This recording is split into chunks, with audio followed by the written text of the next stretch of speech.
La chronique ciné avec JPL.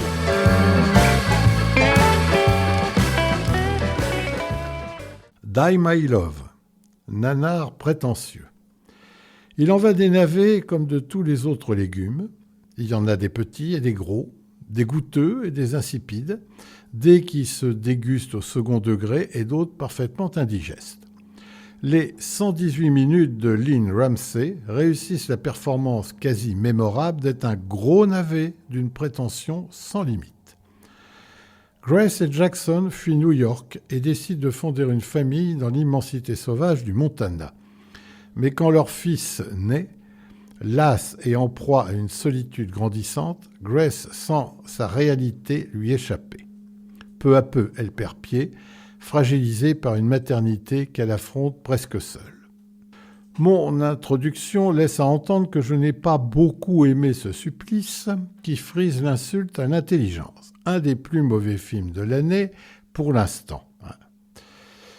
Quand on pense que ce machin était dans la sélection cannoise de 2025, qu'il ne sorte sur les écrans qu'un an après aurait dû me mettre la puce à l'oreille. Il s'agit là d'une adaptation du roman « Crève mon amour » de l'écrivaine argentine Ariana Harvitz, publié en 2012. Le scénario, je le répète, est une insulte à l'intelligence. Sous prétexte de traiter de la psychose postpartum, le récit s'enfonce dans une incohérence narrative totale. Il n'y a aucun enjeu, aucune progression, seulement une suite de scènes répétitives qui tournent en rond. On se retrouve face à une écriture paresseuse qui confond l'ambiguïté avec le néant absolu, laissant le spectateur devant un écran vide de toute émotion.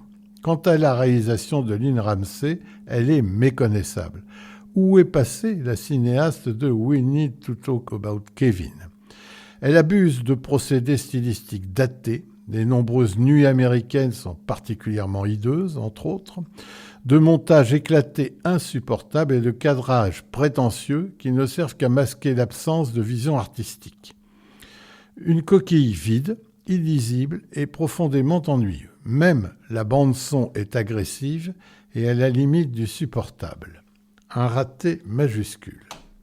Le seul vrai plaisir de ce film est fugitif mais réel, c'est de retrouver à l'écran Sissy Spacek et Nick Nolte. Car le couple de stars Jennifer Lawrence, Robert Pattinson en fait des tonnes, au point qu'on n'y croit pas un instant. Elle nous la joue hystérique de compétition, lui est d'une passivité qu'on a envie de lui coller des baffes. Quant au clébard, on a envie de l'étrangler d'emblée. Ce film n'est qu'un déluge d'images et de sons, un vacarme existentiel dont on peine à extraire un véritable propos. Espérons que cette chronique vous aura évité ce supplice.